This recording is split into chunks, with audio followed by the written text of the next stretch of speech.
আমাদের বাড়ির থেকে প্রায় 63 কিলোমিটার দূরে আজকে গেছিলাম আমরা সবাই বউ ভাত খেতে। তো হ্যালো এভরিওয়ান, কেমন আছো তোমরা সবাই? ভিডিওটা একটু লং হবে, তো তোমরা একটু সময় করে দেখো। তো যেতে যেতে আমার পুরো খিদে পেয়ে গেছিল, যদিও আমি বাড়ি থেকে খেয়ে গেছি, তাও কিন্তু আমার রাস্তায় কোনো না কোনো কিছু খেতেই হবে। তাই আমি মিয়ামোড় থেকে একটা প্যাটিস নিয়ে নিয়েছি। আজকে কিন্তু প্রায় অনেক দিন পর আমার মায়ের সব বোনেরা একসাথে হবে। এই দেখো আমরা বিয়ে বাড়িতে চলেই এসেছি, আর ডেকোরেশন কিন্তু খুব ভালো করেছিল। আজকে কিন্তু আমরা গেছিলাম মায়ের মামার ছেলের বিয়েতে, মানে আমার মামার বিয়ে। আর আমার মা কিন্তু এই প্রথমবার তার দাদুর বাড়িতে আসলো, তাই অনেক লোকের সঙ্গে কিন্তু আজকে দেখা হয়েছে। এই দেখো আমাদের নতুন মামি, কত সুন্দর তাই না? আমরা কিন্তু সবাই বসে মামিকেই হা করে তাকিয়েছিলাম। অনেকক্ষণ বসে থাকতে বোরিং লাগছিল, তাই চলে গেছিলাম একটু কফি খেতে। আর কফিটা কিন্তু ভীষণ টেস্টি ছিল। যেহেতু আমরা অনেক দূর বিয়ে বাড়িতে গেছিলাম, তাই বেশি দেরি না করে কফি খেয়েই চলে গেছিলাম ভাত খেতে। ভাত খেতে গিয়ে দেখি আমাদের নতুন মামি কিন্তু এখানে ভাত দিচ্ছিল। যেহেতু বউ ভাত, তাই কিন্তু বউয়ের হাতেই ভাত দেওয়া হয়। তারপর আমরাও এখানে খেতে বসে পড়েছি। আমাদের ড্রাইভার দা, আমার ভাই, আমার বোন, সবাই কিন্তু আমরা এক টেবিলেই বসেছিলাম। খাওয়া দাওয়া খুব ভালো টেস্টি ছিল। ভাবতেই পারিনি বিয়ে বাড়িতে গিয়ে অনেকজনের সঙ্গে দেখা হবে। এই দেখো আমার জিজু, ওরা কিন্তু আমাদের পরে বসেছিল।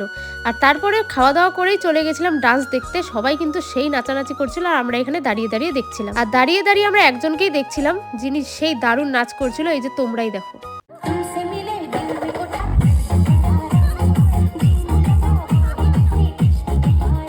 আমি জানি না ইনি সম্বন্ধে আমার কি হবে, কিন্তু ডান্সটা খুব ভালোই করেছিল। তোমাদের কি মনে হয়? নিজেকে কন্ট্রোল না করতে পারে ভাগ্নিকে নিয়ে আমিও নাচানাচি শুরু করে দিয়েছিলাম। যেহেতু আমাদের বাড়ি যাওয়ার পালা, তাই সবাইকে টাটা বাই বাই করে জাস্ট বেরিয়েই গেছিলাম। এখানে দেখি আমার দু মেশো পুরা নাচানাচি শুরু করে দিয়েছে। ওখানে নাচতে পারিনি তো কি হয়েছে, আমরা কিন্তু গাড়িতে পুরা এনজয় করেছি। পুরা ডিজে লাগিয়ে পুরা ঠুমকা দিয়ে দিয়েছি। তারপর আর কি, নাচতে নাচতে জয়ী ব্রিজের এই সুন্দর নাইট ভিউটা দেখতে দেখতে বাড়ি চলে গেছিলাম। ভিডিওটি তোমাদের কেমন লাগলো কমেন্ট বক্সে অবশ্যই জানাবে। দেখা হচ্ছে নেক্সট ভিডিওতে। Bye bye.